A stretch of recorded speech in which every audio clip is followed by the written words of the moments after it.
Romanos capítulo 5, versículo 10 y 11. La semana pasada leíamos Romanos capítulo 5, versículo 8 y 9. Hoy vamos a leer el 10 y el 11.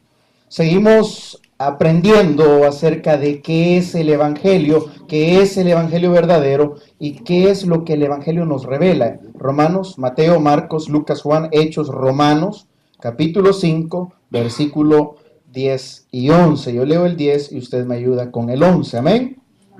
¿Lo tenemos? Amén. Amén. Léalo de su Biblia.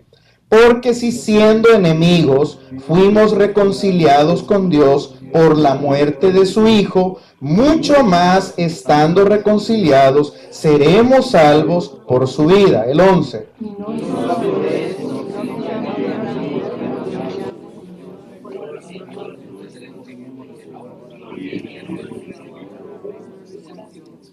Vamos a leer también el 8 y el 9 que leímos la semana pasada. Mas Dios muestra su amor para con nosotros en que siendo aún pecadores, Cristo murió por nosotros, pues mucho más estando ya justificados en su sangre, por él seremos salvos de la ira. Bendito Señor y Padre nuestro, en esta hora venimos ante ti, Señor, a suplicarte que nos hables al corazón, Señor. Señor, queremos aprender un poco acerca de qué es el Evangelio, Padre. Señor, sabemos que mucho se ha hablado acerca del Evangelio, mas el mensaje hoy en día se encuentra un poco distorsionado. Señor, que tu palabra sea quien nos hable, que tu palabra sea quien nos revele. Señor, que tu autoridad sea completamente la palabra para nosotros. Señor, nos reunimos, tu iglesia, tus hijos, los santos reunidos aquí, para suplicarte, Señor, que transformes nuestros corazones, que obres en nuestras vidas y que, Señor, que la luz del Evangelio nos pueda alumbrar siempre. Bendice tu pueblo, bendice tus hijos, bendice esta congregación. Lo pedimos en el nombre de nuestro Señor Jesucristo. Amén y amén. Puede tomar asiento, iglesia. La semana pasada hablábamos un poco acerca de qué es el Evangelio. Si yo le pregunto, después de lo que vimos la semana pasada, en una sola frase, en un solo nombre, ¿quién es o qué es el Evangelio? El Evangelio dijimos que es Jesucristo. El resumen del Evangelio es Cristo. Hoy en día tenemos el problema, y lo veíamos la semana pasada, que se ha confundido el Evangelio de Jesucristo con lo que produce la presencia de Cristo en nosotros.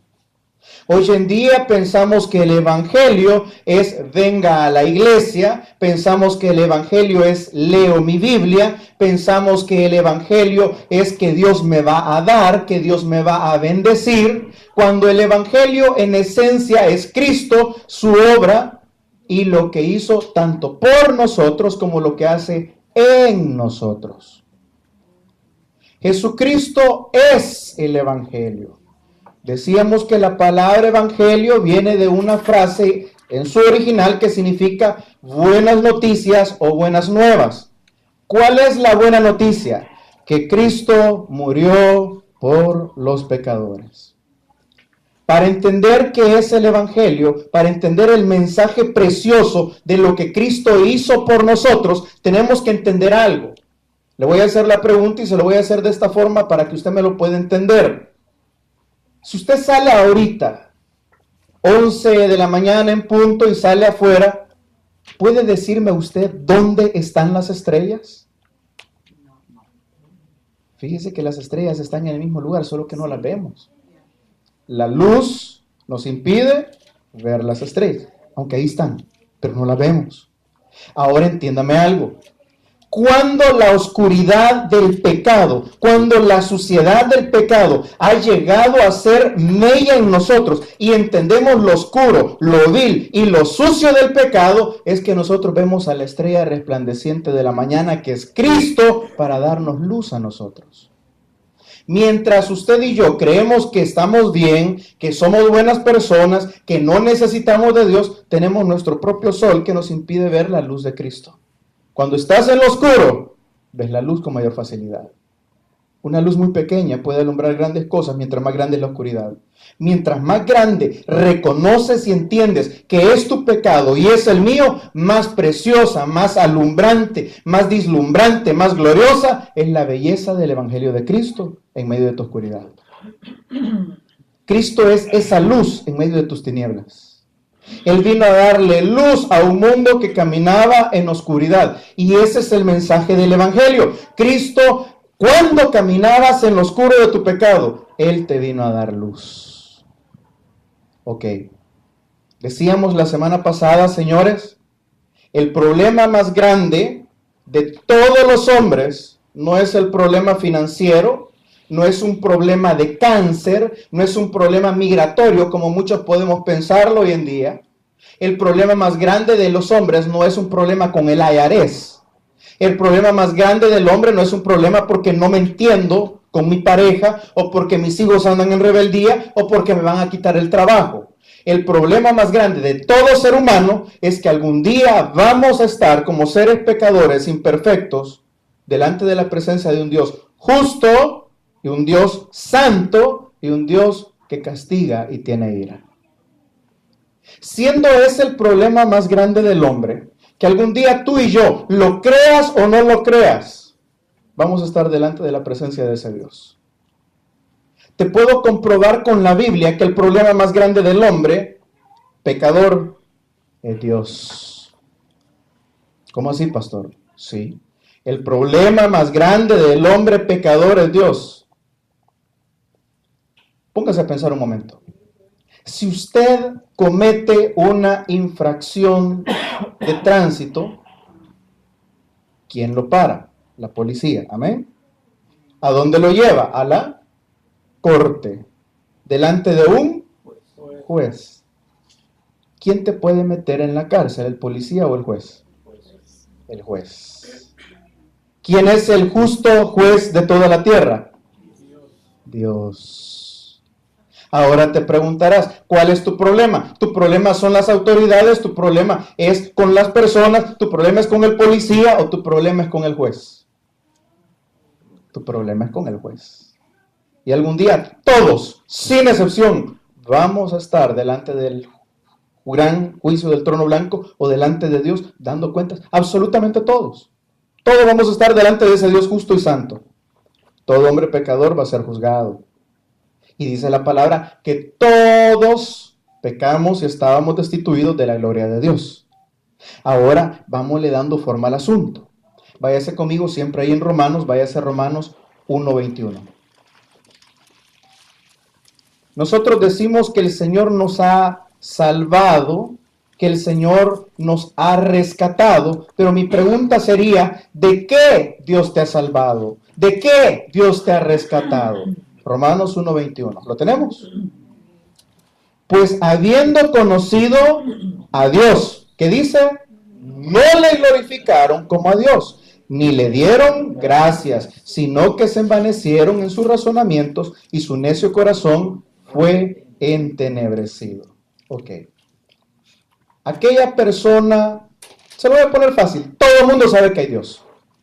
Aún el ateo más grande, adentro de su corazón, sabe o tiene la duda que hay un Dios. ¿Cuál es el problema? Que ese Dios que nosotros sabemos que existe, que sabemos que algún día vamos a estar rindiéndole cuentas, no lo glorificamos como a Dios.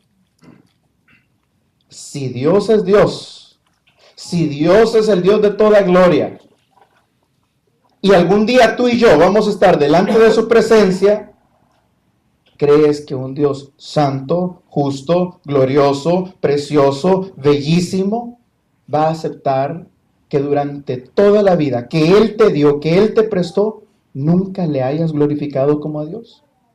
Pastor, yo lo glorifico como a Dios. Solo ponte a pensar. Acabamos de estar diciendo a Dios lo mejor. ¿Amén? Amén. ¿Le damos lo mejor o le damos lo que nos sobra? Si decimos que vamos a estar delante de la presencia del justo juez de toda la tierra, si sabemos que hay un Dios glorioso, si sabemos que la palabra nos dice, habiendo conocido a Dios, pero no le glorificaron como a Dios. ¿Estaría Dios en su justo derecho de reclamarle a la creación que fuimos creados para adorar a Dios? Pero la creación, ¿sabe? Los cielos obedecen a Dios. Los vientos obedecen a su palabra. Los mares se calman cuando Él habla. Pero su creación, los hombres, cuando Él habla, lo miramos al rostro, lo miramos a los ojos y le decimos, pues no te quiero obedecer. Ese es el problema. Toda la creación obedece al Señor de toda la gloria, menos nosotros. No le glorificamos como a Dios. Él dijo cuando iba en la barca, hágase la paz, y se hizo gran bonanza. Los vientos cesaron, las mareas se calmaron, pero si nos dice a nosotros, ven y sígueme, ponemos pretextos, ponemos excusas. Sabiendo que existe un Dios, conociendo a Dios, no le glorificamos como a Dios, porque toda la creación le obedece a Dios, menos nosotros. Tenemos todavía la osadía, tenemos el orgullo, tenemos la soberbia de pararnos enfrente de Dios y decirle, ¿sabes qué? Ni creo en ti, y si creo en ti, no te voy a obedecer. Somos los únicos en toda la creación que hacemos eso. Y habiendo conocido a Dios, no le glorificamos como a Dios, ni le dimos gracias, sino que nos envanecimos en razonamientos y nuestro necio corazón fue entenebrecido. La gente sabe que hay un Dios, el problema es que no le glorifican como a Dios, no lo respetamos como a Dios. Yo le decía un ejemplo bien grueso. Aún los actores pornográficos, cuando filman sus películas, andan los grandes escapularios o las grandes cruces. Con ellas entran a los foros, con ellas cometen sus películas o hacen todo lo que tienen que hacer y con esas mismas cruces salen después a la calle. Sabiendo que existe un Dios, no le glorificamos como a Dios, no lo respetamos como a Dios. Y su necio corazón fue entenebrecido. Entiéndame algo, cuando el hombre solo tiene dos opciones, o eres hijo de Dios o eres enemigo de Dios, no hay términos medios. ¿Estás bajo Cristo o estás bajo la ira venidera de un Dios justo, bueno y santo? No hay términos medios. En el Evangelio mucha gente dice, pastor, no pueden pintar a Dios en blanco y negro. No estamos pintando a Dios en blanco y negro. Estamos diciéndote las cosas como Él dijo que eran. O eres hijo de Dios o eres hijo del diablo. Así lo enseñó Jesús y así queda en la Biblia y así se tiene que predicar. Decíamos la semana pasada, señores, mi pastor ha enseñado por años que ser cristiano es como estar embarazado. O se está embarazada o no se está embarazada. Pero no hay, yo estoy medio embarazada. No hay de eso. Pastor, pero aquel cristiano que es medio, vámonos a Apocalipsis cuando el Señor le dice a la iglesia, por cuanto no eres ni frío ni caliente, sino que eres tibio, entonces no es. Estuvo en, pero no fue de. No hay medios cristianos. No hay. El problema más grande del hombre es que un día se va a encontrar con ese Dios. Y Él te va a preguntar si le glorificaste, si lo respetaste, si lo amaste, si lo seguiste, si le rendiste culto, como Dios se merece que sea honrado.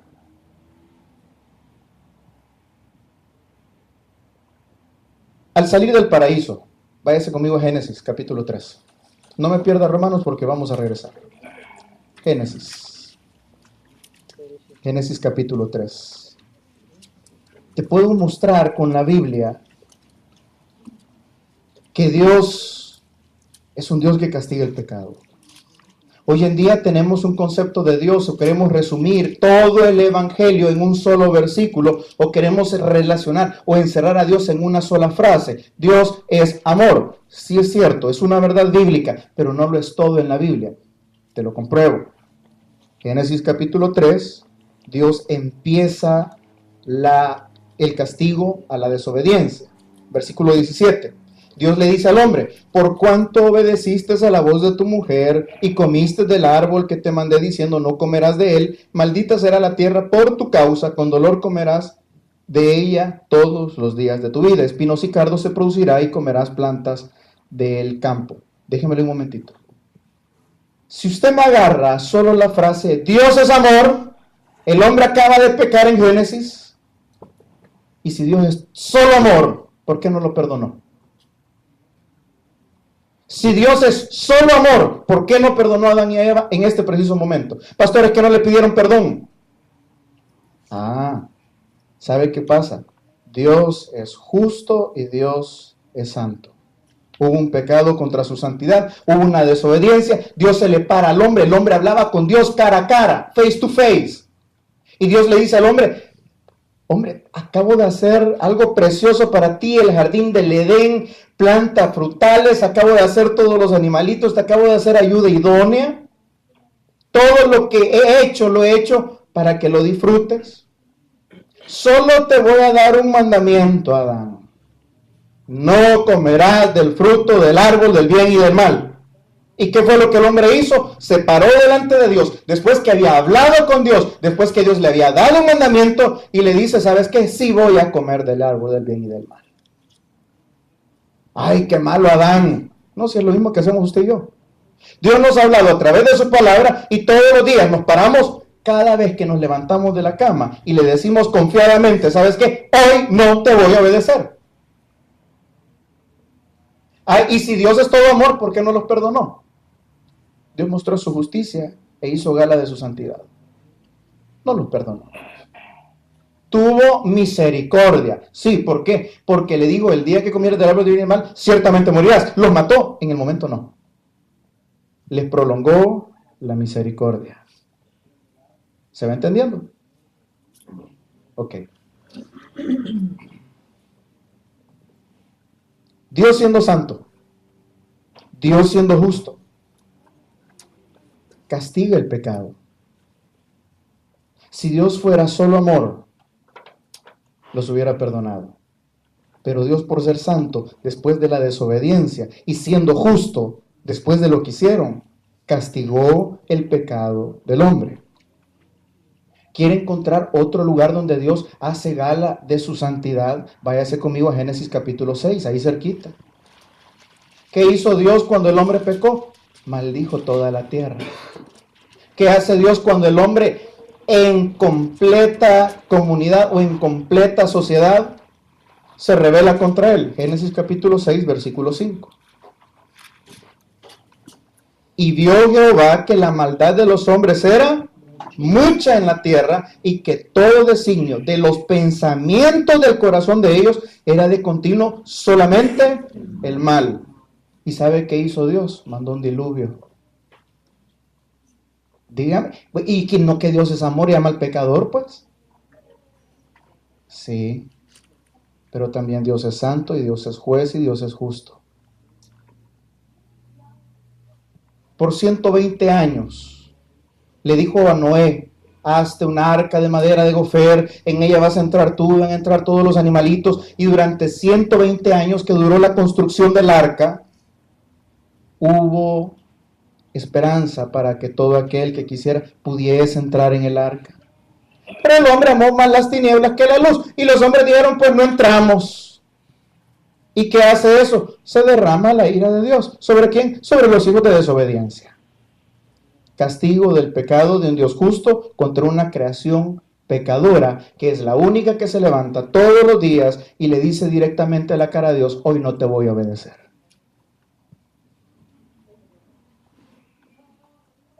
¿Cuál es la buena noticia del Evangelio?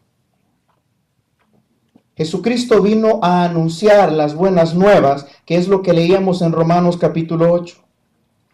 Siendo enemigos de Dios, Dios nos reconcilia con Él a través de la sangre de su Hijo Jesucristo. El Evangelio es la obra de Jesucristo, que consiste en reconciliarnos a esa criatura pecadora, a esa criatura caída, a esa criatura que desde lo profundo de su corazón siempre desea y anhela lo malo. Se lo compruebo. Prácticamente. Los que tienen niños pequeños, menos de un año.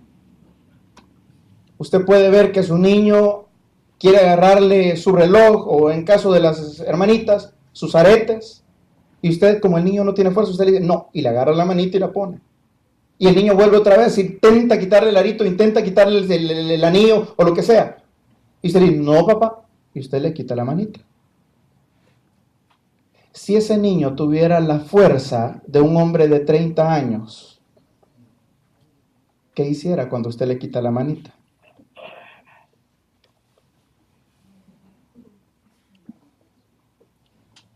¿Tiene usted que enseñarle a un niño a mentir? No, tiene que enseñarle a decir la verdad. ¿Tiene usted que enseñarle a un niño a portarse mal? No, tiene que enseñar usted a portarse bien. ¿Por qué? Porque el hombre es un ser caído que desde lo profundo de su corazón siempre tiende al mal. Así de simple. Por eso la naturaleza la podemos ver desde que somos pequeños. Siempre la naturaleza va tirando al mal. ¿Cuál es el evangelio? Que todos nosotros con una naturaleza pecadora, con una naturaleza caída, con corazón que tendía siempre al mal, a portarnos mal, a rebelarnos contra Dios en nuestra soberbia de levantarnos todos los días, mirar a Dios cara a cara en su creación, cuando nos habla a través de la palabra y decirle, pues no te obedezco, ahí es donde entra Romanos 5:10, que es lo que leíamos. Porque siendo enemigos de Dios, fuimos reconciliados por Dios por la muerte de su Hijo. Fíjese que no hay intermedios. O eres enemigo de Dios o estás reconciliado con Dios. No hay más. A muchos de nosotros, pastor, yo no necesito ir a una iglesia para ser buena persona. Pastor, yo no necesito pasar horas ahí leyendo la Biblia para ser buena persona. Pastor, yo quiero a Dios. Mire, déjeme decirle algo. La Biblia enseña que el hombre por naturaleza es aborrecedor de Dios. ¿Por qué? Porque Dios es bueno y nosotros somos malos. La batalla entre el bien y el mal es siempre igual. El bueno no puede estar con el malo, ni el malo tolera al bueno. Nosotros siendo malos, pastor, es que mire, cuando yo era chiquito, yo quería mucho al Señor. No. La naturaleza del hombre es idólatra y muchas veces nos formamos imágenes de Dios que no son Dios. Porque muchos tenemos y hemos tergiversado el evangelio de Jesucristo y hemos adaptado a un Dios que es todo amor, porque a nosotros nos conviene que Dios sea todo amor. ¿Por qué? Porque si Dios es todo amor, Dios me ama a mí, y Dios me ama así como soy, y Dios me ama así en pecado, y Dios, pues no entender que no puedo cambiar. Y no es que no puedo cambiar, es que no quiero cambiar. Entonces, ¿será el Dios de la Biblia ese? El Dios que me va a amar siendo pecador, viviendo en pecado, gozándome en el pecado, revolcándome en el pecado. Y no es que Dios te vaya a amar porque seas bueno. Es porque cuando tú aprendes a entender la gracia y el amor de Dios, tú vas a cambiar y te lo voy a demostrar. Romanos 5:10 dice, porque siendo enemigos fuimos reconciliados con Dios por la muerte de su Hijo. Y esa es la buena noticia, que aquellos que estábamos en pecado, que éramos enemigos de Dios, ¿quién ama aquí a su enemigo? Con que no ama a su hermano, vea cómo va a amar a su enemigo, ¿vea? Amén. ¿Sabe que Dios es el único que ama al enemigo? Manda a su Hijo a morir por sus enemigos, usted y yo. Y después Él nos da el mandamiento y nos dice, por eso vas a amar a tus enemigos. Porque Él fue el primero que hizo eso. Él nos dio el ejemplo. Éramos enemigos de Dios y siendo enemigos, siendo irreconciliados, siendo gente pecadora, siendo gente que lo desobedece cara a cara, viene Él y en amor por los enemigos manda a su Hijo a morir por nosotros. ¿Para qué? Para que el Hijo nos reconcilie. Si usted lee conmigo el versículo 8, 5:8. Mas Dios muestra su amor para con nosotros. ¿Y qué éramos nosotros antes, de acuerdo al versículo 10? Enemigos. Mas Dios muestra su amor para con sus enemigos, en que siendo aún pecadores, enemigos de Dios, Cristo murió por nosotros. ¿Sabe qué significa? Y si lo sigue leyendo conmigo, dice, ahora pues estando ya justificados en su sangre, por Él seremos salvos de la ira. Entiéndame algo. Dice, nos reconcilió por su sangre. ¿Qué significa eso? ¿Qué es que nos haya reconciliado? Es la satisfacción de la justicia de Dios. Es la satisfacción de la santidad de Dios, dañada, ofendida o manchada por nuestros pecados para con Él.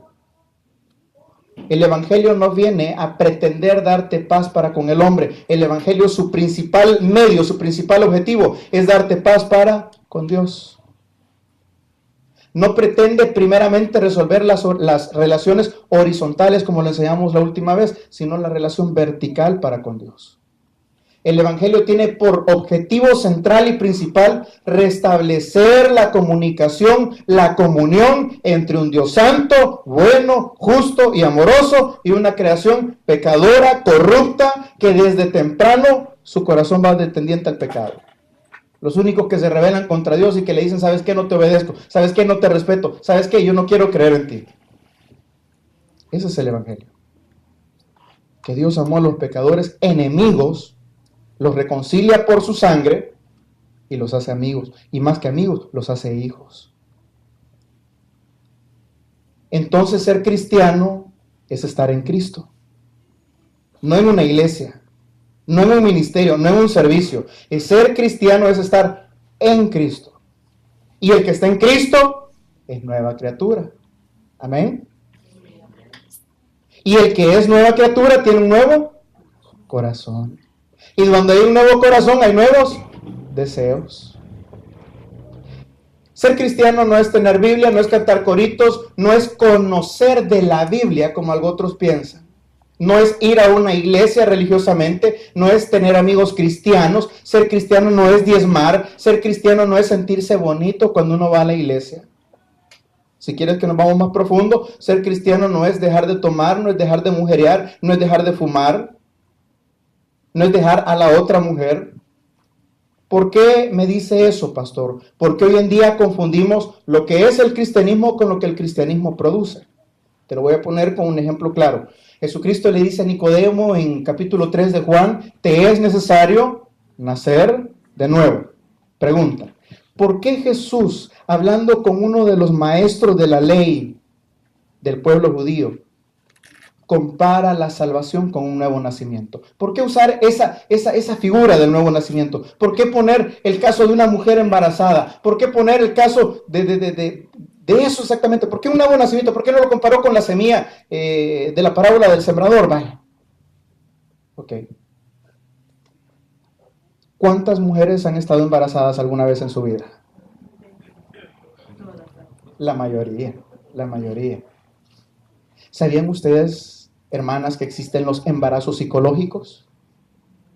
Que los embarazos psicológicos producen los mismos síntomas, pero no hay embarazo. Si usted va donde el médico y le dice, mire, yo me veo pálida, me siento mareada y me dan vómitos, el médico sería irresponsable si le dice, usted está embarazada. Tiene que hacerle exámenes. Ok. Si usted me dice, pastor, yo soy cristiano porque soy bueno, porque he dejado de tomar, porque he dejado de fumar, porque he dejado de hacer lo otro, es como que la mujer llegue y le dice, yo estoy pálida, siento mareos y tengo vómito, estoy embarazada. ¿Cuándo la mujer entra en convicción que está embarazada? ¿Por los síntomas o porque tiene vida en su vientre? Porque tiene vida en su vientre. Y le ponen ahí las ultrasonografías y se ve que el voladito se mueve adentro y se escucha el corazoncito a las tantas semanas y se ve que se mueve y después da pataditas. Entonces ya no puede decir que es embarazo psicológico, hermano, I'm sorry so much. Ahí ya no hay vuelta atrás. Ahora vámonos al cristianismo. ¿Por qué Jesús compara el salvado con una persona nacida de nuevo? Porque el ser nacido de nuevo no se puede equiparar a los síntomas. Yo no soy cristiano porque tengo síntomas cristianos. Yo soy cristiano porque hay vida en mí. ¿Cuál vida? La vida de Cristo. Y ya no vivo yo, mas Cristo vive en mí. Entonces ser cristiano es que yo tengo vida adentro de mí. No me confunda lo que es el cristianismo con lo que produce el cristianismo, y por eso se lo decía. Señores, ser cristiano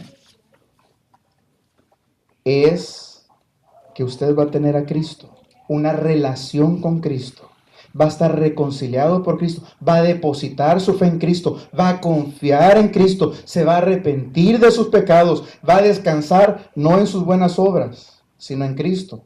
Ok. Y cuando hay embarazo, ¿qué produce? Todos los síntomas que le dije: náusea, vómitos, dolor de cabeza. ¿Qué más produce, hermanos? Dolor de cabeza, derrabadía, sueño. Todos esos son los síntomas. Cuando usted tiene la vida de Cristo en usted, ¿qué produce? Síntomas.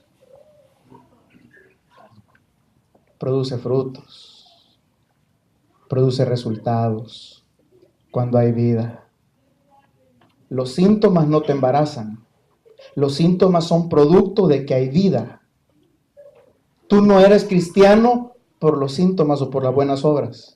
Tú eres cristiano porque hay vida. Y cuando la vida de Cristo vive en ti, entonces se producen, por lógica, los síntomas.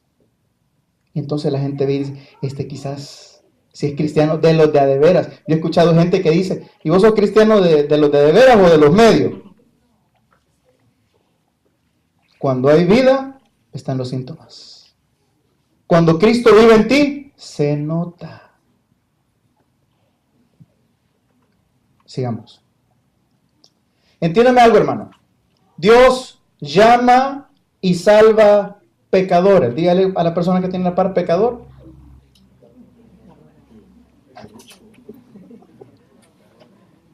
Dios llama y salva. Mire, si le dice santo, no necesita que nos salve. Pero si usted y yo reconocemos que somos pecadores, entonces sí necesitamos un Salvador. Dios llama y salva pecadores. Él no llama ni salva santos. Él produce santos, que es diferente.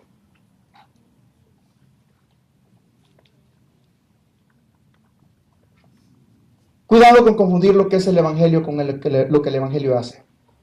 El salvo está en proceso de cambio. Amén.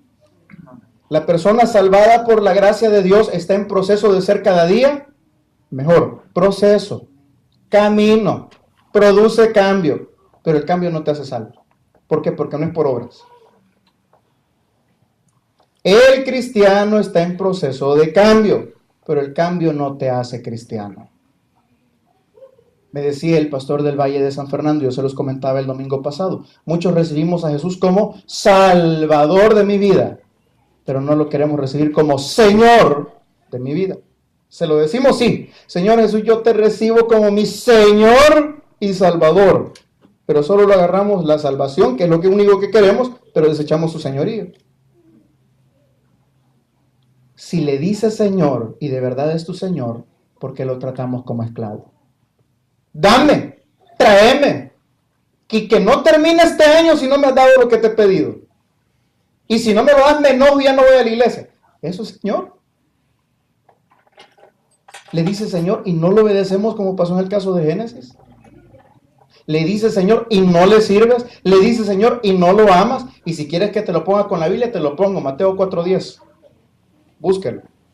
En la tentación de Jesús, Mateo 4:10. ¿Qué es el señorío de Cristo? ¿En qué consiste el hecho de decirle a Jesús Señor? Mateo 4:10, el primer libro del Nuevo Testamento. ¿En qué consiste el señorío de Cristo? Entonces Jesús le dijo: vete. No vuelva a ver a su vecino, por favor. ¡Qué barbaridad!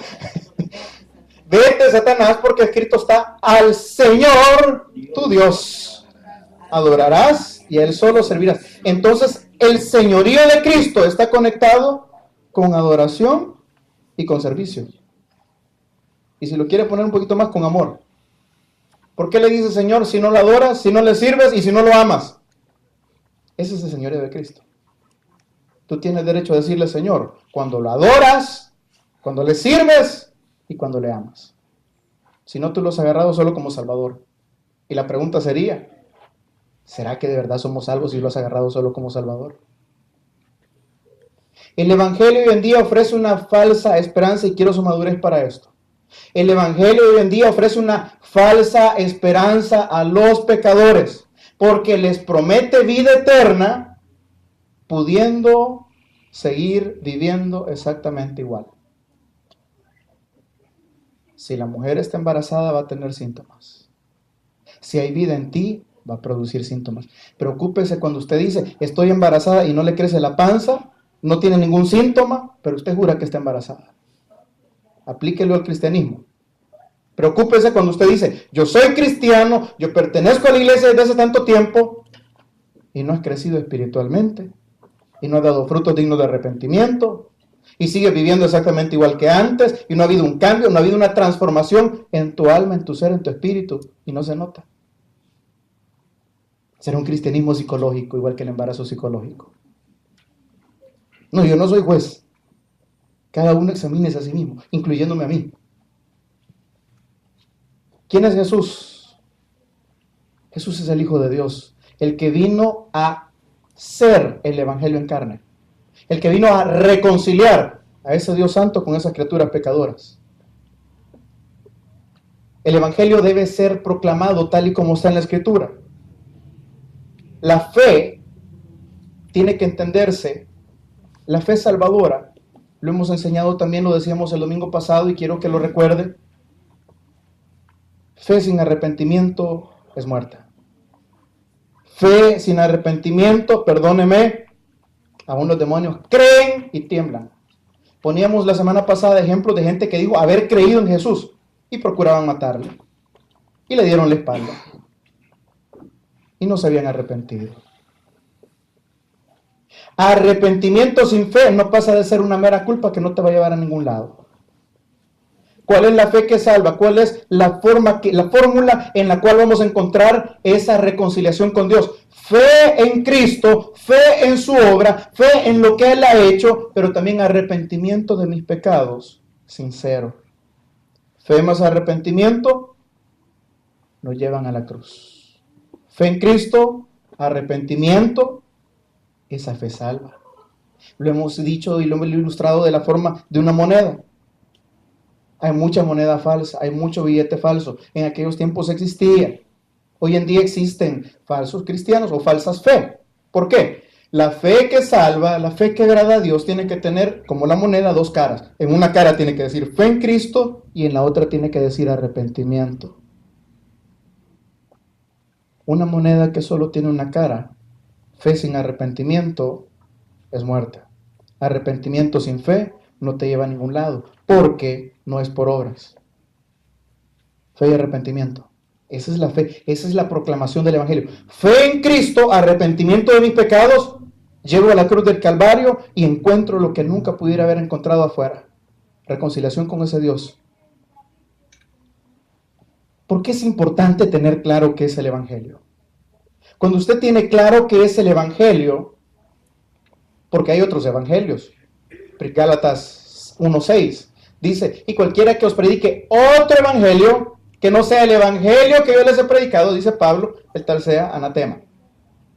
Entonces existen otras predicaciones del evangelio. Porque es importante entender verdaderamente qué es el evangelio. Número uno, porque hace la diferencia entre los benditos de Dios y los condenados de Dios. Porque hace la diferencia entre las ovejas del rebaño de Dios y las cabras que van a ser apartadas del rebaño. Porque hace diferencia entre los que van a ser salvos y los que van a estar perdidos por toda la eternidad. Porque hace la diferencia entre la verdad y la mentira. Porque hace la diferencia entre si pertenecemos a la familia de Dios o a la familia del diablo. Y aunque suene chocante, y me gustaría que lo busque, Juan 8:44, palabras de Jesús, Juan 8:44. Mateo, Marcos, Lucas, Juan.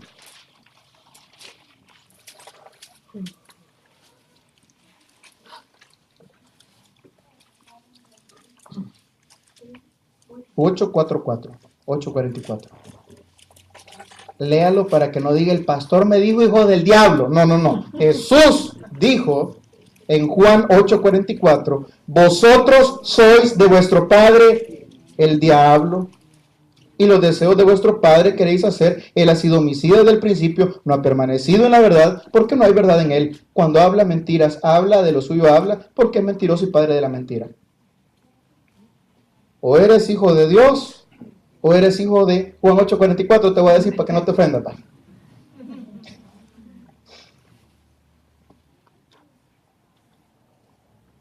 Mensaje del Evangelio: fe y arrepentimiento, fe en Cristo, arrepentimiento de mis pecados.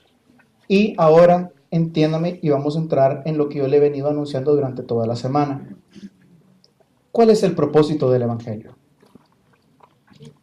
El propósito del Evangelio es un evangelio o un propósito, algunos le llaman un propósito doble. Y quiero que usted se lo grabe. Disfrute su gracia y extienda su gloria. Disfrute su gracia y extienda su gloria. Muchos me dijeron, pastor, ¿cómo es eso de disfrute su gracia y extienda su gloria? Se lo quiero explicar facilito. Cuando Dios crea, no tenía necesidad de crear. Amén. Dios no tenía necesidad de nosotros. ¿O sí? No. Salmo 50, versículo 12, Dios dice, y si tuviera hambre, no te pediría a ti. No te diría a ti. Porque mía es la tierra, su plenitud y todo lo que en ella habita. ¿Tenía Dios necesidad de crear? No. Porque crea. Para que la creación disfrute su gracia. ¿Sabe? Nosotros como hombres, como seres creados, somos los únicos que podemos disfrutar de una relación con Dios. Fuimos hechos a imagen y semejanza de Dios. ¿Sabe que en Génesis el primer mandato que le da al hombre es multiplíquense? Póngale atención. El hombre fue hecho a imagen y semejanza de Dios. Amén. Después le dice, lo bendice y le dice, multiplíquense, fructifiquen, llenen la tierra. ¿Qué es lo que Dios quería? Les permite que disfruten su gracia, teniendo comunión con Él, teniendo una relación con Él. Ninguna otra creación tiene la bendición de poder tener una relación con Dios. Los bendice, disfrutan su gracia. Dios les da un paraíso, Dios les da todo lo que ellos necesitaban. Pero después les dicen, multiplíquense, fructifiquen y llenen toda la tierra. Si el hombre era a imagen y semejanza de Dios, cuando le dice multiplíquense, llenen toda la tierra, ¿de qué le iban a llenar? De hombres a imagen y semejanza de la gloria de Dios. Disfrutaban su gracia y iban a extender su gloria. Disfruta su gracia, iglesia, pero la iglesia de hoy en día ya no quiere extender su gloria.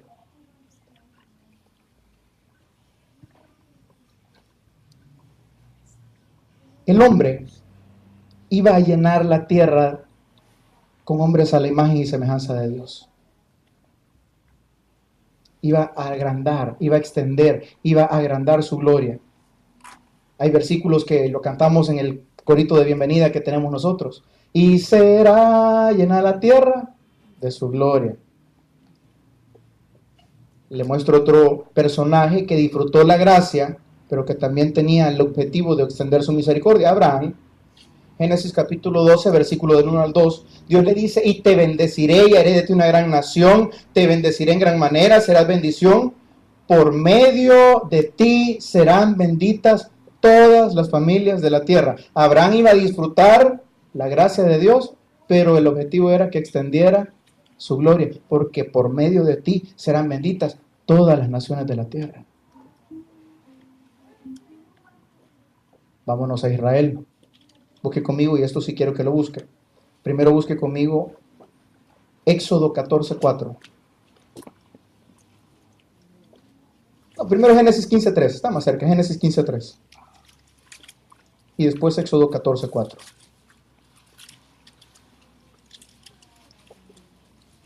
Génesis capítulo 15, versículo 13.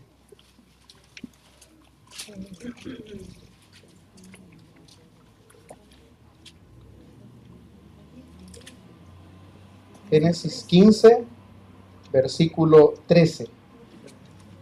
¿Lo tenemos? Dice, Dios le habla a Abraham y le dice, entonces Jehová dijo a Abraham, ten por cierto que tu descendencia morará en tierra ajena y será esclava ahí y será oprimida 400 años. Dios le está profetizando a Abraham que los judíos, que el pueblo de Israel iba a ser cautivo en Egipto por 400 años. ¿Y por qué usted? ¡Qué barbaridad! Si le está haciendo la promesa que va a ser de bendición, que su familia va a ser bendecida, que va a ser como las arenas de la tierra, pero los va a meter presos 400 años. ¡Qué barbaridad! ¿Verdad? Y no me está diciendo que disfrute su gloria. Ahora váyase conmigo a Éxodo 14:4. Vamos a entender el propósito de disfruta su gracia, pero extiende su gloria. Éxodo 14:4. Dios habla y dice, y yo endureceré el corazón de Faraón para que lo siga, y yo seré glorificado en Faraón y en todo su ejército, y sabrán los egipcios que yo soy Jehová, y ellos lo hicieron así. ¿Por qué Dios permitió que el pueblo de Israel fuera cautivo por 400 años? Porque quería extender su gloria. Y sabrán ellos que yo soy Jehová, que yo los saqué, que yo soy más que cualquier dios egipcio. ¿Se va entendiendo? Entre dormido y despierto, amén. Sadrach, Mesach, Abednego disfrutan la gracia de Dios estando en el horno de fuego, pero extienden su gloria cuando lo sacan. Y el rey Nabucodonosor dice, este Dios, de estos que los ha podido librar del horno de fuego, este Dios nadie vaya a hablar mal de él. Y extendió el edicto por todo el reino. Daniel en el foso de los leones disfruta la gracia de Dios, pero también extiende la gloria de Dios. Cuando el rey lo saca y dice, y todo el mundo honre al Dios de dioses, el único, al Dios de Daniel, al único Dios viviente. Ahora te lo voy a ir aterrizando. Bueno, sigamos en el Nuevo Testamento. Al final, no lo busque. La gran comisión. Id por todo el mundo y predicad el evangelio. Extiende su gloria. Pero también antes le dice, he aquí yo estoy con vosotros. Disfrute su gracia. Apocalipsis. Digno es el Cordero. Dice que toda la creación de todo pueblo, de toda nación, de toda lengua, se rodean delante del trono y le dicen, santo, santo, santo. Disfrutan su gracia. Y de toda lengua, de toda nación se extendió su gloria. Ahora sí, se lo aterrizo a usted. Entiéndame algo. Y ya con esta parte vamos cerrando. Dios no te salvó. Jesús no murió solamente por ti. Ese es un mensaje incompleto.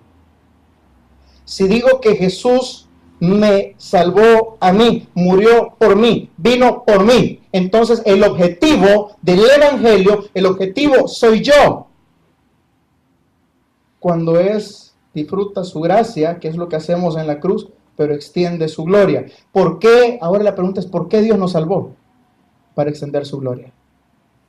Para que seamos testigos. Para que seamos testimonio a otros de la gracia de Dios. ¿Por qué es importante que se lo mencione? Simple. Si usted me dice, Dios me ama a mí. Yo soy el receptor del amor de Dios. Dios me creó y me quería salvar a mí. Entonces el objetivo es usted. Entonces usted se puede dar el lujo de que cuando yo voy a la iglesia, por ponerle solo un ejemplo, el que se tiene que sentir bien soy yo, porque Él me salvó a mí, porque Él murió por mí. Entonces el evangelio gira en torno a mí. El objeto soy yo. Pero si usted entiende que el objeto de todo es que Él se va a glorificar, que Él nos va a utilizar a nosotros para ser objetos de su gloria, entonces cuando vienes a la iglesia, no importa que los cantos sean feos, no importa que la predicación sea larga, no importa que el pastor llegue a la 1:30 de la tarde. Él es el que se glorifica y no es para agradarme a mí, es para agradarlo a Él. Cuando usted entiende que Cristo sí murió en su misericordia por amor a nosotros, pero con el objetivo de que nosotros fuéramos utilizados por Él para extender su gloria, entonces ya el objetivo no somos nosotros, siempre sigue siendo Él. disfrute su gracia, pero también extienda su gloria. Hoy en día la iglesia quiere disfrutar su gracia adentro de las iglesias, con bonitos sermones, bonitas instalaciones, sillas cómodas, conferencias, pastores internacionales, alabanza preciosa. Queremos disfrutar su gracia, pero no queremos extender su gloria. Porque afuera dejamos de ser luz. Porque afuera ya no le glorificamos como a Dios. Porque dejamos de ser testigos. Cuando la gracia se desconecta de la gloria, el evangelio es sobre mí, pero cuando la gracia se conecta con que Él tiene que ser digno y adorado por siempre, el evangelio siempre sigue siendo acerca de Él. Y así es como es. La esencia del evangelio no es Dios me ama. La esencia del evangelio es Dios me amó para que yo le ame, le sirva y le adore. Esa es la esencia del evangelio. Porque Dios te llamó con un propósito. Y si lo quiere buscar, búsquelo conmigo en 1 de Pedro 2:9. Dios me ama para que yo extienda su gloria. Y ya te voy a enseñar qué es la gloria de Dios. 1 de Pedro 2:9. Vaya a Apocalipsis y de Apocalipsis empieza para atrás. 1 de Pedro 2:9. Mas vosotros sois linaje escogido, real sacerdocio, nación santa, pueblo adquirido por Dios, disfrutan su gracia. Pero aquí extienda su misericordia, extienda su gloria, para que anunciéis la virtud de aquel que nos llamó de las tinieblas a su luz admirable. Disfrute su gracia siendo real pueblo, sacerdotes, pero extienda su gloria. Pastor, ¿y qué es la gloria de Dios? La gloria de Dios se manifiesta de diferentes formas. Dios fue glorificado cuando el pueblo de Israel fue cautivo por 400 años, mas Él lo sacó con mano extendida, con poder, abriendo el mar rojo. Cuando la iglesia no entiende que tiene que extender la gloria de Dios, es cuando la iglesia se enoja porque Dios hace como a Él le da la gana y no como yo quiero. Durante las últimas semanas hemos estado hablando del famoso plan maravilloso que Dios tiene para tu vida. Y aquí es que quiero que me entiendas si es el plan maravilloso que tú tienes para tu vida o es el plan glorioso que Dios tiene para su honra y para su gloria. Poníamos ejemplos el domingo pasado y el día de ayer. Señores, ¿por qué venimos a presentar el evangelio diciéndole a la gente, Dios tiene un plan maravilloso para tu vida? Si yo te puedo mencionar a Jeremías, que cuando Dios lo llama, Jeremías no quería ir. Jeremías le dice, Señor, yo soy niño, Señor, a mí no me tomes, Señor, busca otro. Y Dios le dice, si no hablas las palabras que yo te diré, te quebrantaré a ti. Mas si lo haces, yo estaré contigo. Y Jeremías dijo, voy a ser un super profeta a las naciones. Mas cuando Jeremías empieza a predicar, el rey se enojó, lo manda a meter preso, lo mete en una cisterna, lo mantiene a pan y agua. Y Jeremías se pudo haber preguntado cuál es el plan maravilloso de Dios para mi vida. ¿Para esto me llamó? El problema no es que Dios tiene un plan maravilloso para tu vida. Él tiene un plan glorioso para su nombre. Porque aún ese hombre, estando en la cárcel, nunca se retractó. Dios estuvo con él y siguió predicando lo que Dios le había dicho que predicara. Y hubo gente que se convirtió, más hubo gente que no se convirtió, pero fue amonestada y el justo juicio de Dios se rebeló contra ellos. Dios sí tenía un plan para Jeremías, pero no era glorioso para él, era glorioso para Cristo. Te puedo mostrar otra persona que se le aparece el mismo Jesús y le dice, Pablo, Pablo, ¿por qué me persigues si yo te he escogido a ti para que seas instrumento mío para llevar el evangelio a las naciones? Cuando Pablo nos da su resumen de vida, nos dice, señores, yo 3 veces he sido azotado con 30 azotes menos 1, 2 veces he sido náufrago, tantas veces me han asaltado, tantas veces me han querido matar, han hablado contra mí, han hecho esto, han conspirado contra mí. Y Pablo se pudo haber preguntado, ¿cuál es el plan maravilloso de Dios para mi vida? Es que el plan de Dios no es maravilloso para tu vida, es maravilloso para Él. Porque todavía cuando Pablo le dice, Señor, haz de mí que se quite este aguijón en la carne, el Señor le vuelve a contestar y le dice, bástate en mi gracia, porque mi gracia ha sido suficiente. Entonces el plan de Dios no es un plan maravilloso para la vida de Pablo, es un plan maravilloso en el cual Dios va a ser glorificado en la vida de Pablo. Ahora yo te pregunto, si tú vienes a la iglesia pensando que el evangelio es acerca de lo que Dios va a hacer por mí, como yo me voy a sentir bien en la iglesia, como Dios me va a bendecir a mí, tienes que entender algo, no es acerca de ti, es acerca de Él. A unos Dios los va a utilizar para darles honra, para darle gloria, para que Él sea glorificado a la vez, como Gedeón. El caso de Gedeón fue que con 300 hombres venció a un gran ejército y después a Gedeón lo querían hacer rey. El caso del rey David, con una piedra mató a un gigante que el ejército no se atrevía ni siquiera a mirar. Dios tenía un plan maravilloso para ellos, exactamente igual que como para Jeremías. No es un plan maravilloso para ellos, era un plan para honra y gloria de su nombre. Ahora te lo quiero barajar a ti, que te quede la idea en la cabeza. El evangelio no es acerca ni de ti, ni de mí, ni de cómo me voy a sentir bien en la iglesia yo, o cómo te vas a sentir bien tú. Es de cómo tenemos que hacerlo sentir bien a Él y cómo Él se va a glorificar en nuestras vidas. Porque Él se glorifica, ya sea en un horno de fuego, cuando los meten al fuego, ya sea en un foso de leones, ya sea en una cisterna, como en el caso de Jeremías, a pan y agua, ya sea en el Calvario, como a su Hijo amado, en quien Él tenía complacencia. Y se lo he enseñado. La iglesia no es un pedacito de cielo que ha descendido de la gloria para estar aquí. La iglesia es una prolongación, una extensión del Calvario, donde el Hijo de Dios sufrió vituperios, sufrió insultos, sufrió desprecios, sufrió calumnias. Entonces, cuando entendemos que el evangelio es acerca de Él y no acerca de nosotros, que el plan no es maravilloso para nosotros, sino es de acuerdo a su soberanía, en su santa voluntad, si nos quiere hacer como Gedeón, como David, como Salomón, o si nos quiere tratar como a Jeremías, como a Pablo, igual Él es glorificado y a nosotros no tenemos por qué decir nada. Cuando entendemos que la iglesia es una parte, una extensión del Calvario, tenemos que entender que el plan glorioso de Dios, Dios se glorificó en el Calvario. Y cuando tú vienes a la iglesia, tienes que entender que esta es una extensión del Calvario, no es una extensión del cielo, porque allá en el cielo es que no va a haber tristeza, ni dolor, ni lágrimas, ni llantos, ni malas lenguas, ni nada por el estilo. Pero aquí en el Calvario van a haber todo tipo de vituperios para los hijos.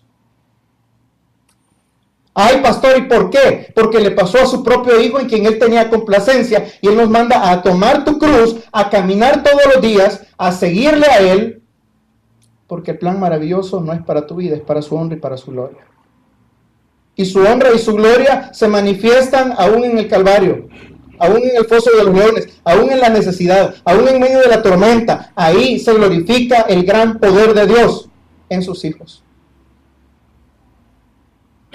Dios nos permite disfrutar su gloria hoy en día, pero con el único objeto que extendamos su gloria. Yo te pregunto, ¿hace cuánto te quedaste únicamente disfrutando su gracia, pero te has olvidado de extender su gloria? ¿Cómo así, pastor? ¿Cuántas personas se han alejado de la gloria de Dios por causa de nosotros, que disfrutamos su gracia? Y ya no extendimos su gloria, la detuvimos, la contrarrestamos. Y Él te salvó para que disfrutes su gracia, pero también para que extiendas, no para que mengues, no para que estorbes. Jesús le dice palabras bien difíciles: aquel quisiera tropezar a uno de mis pequeños, mejor le fuera atarse una piedra de molino. ¿Por qué? Porque Él nos salvó, sí, para disfrutar su gracia, pero para extender su misericordia, extender su gloria.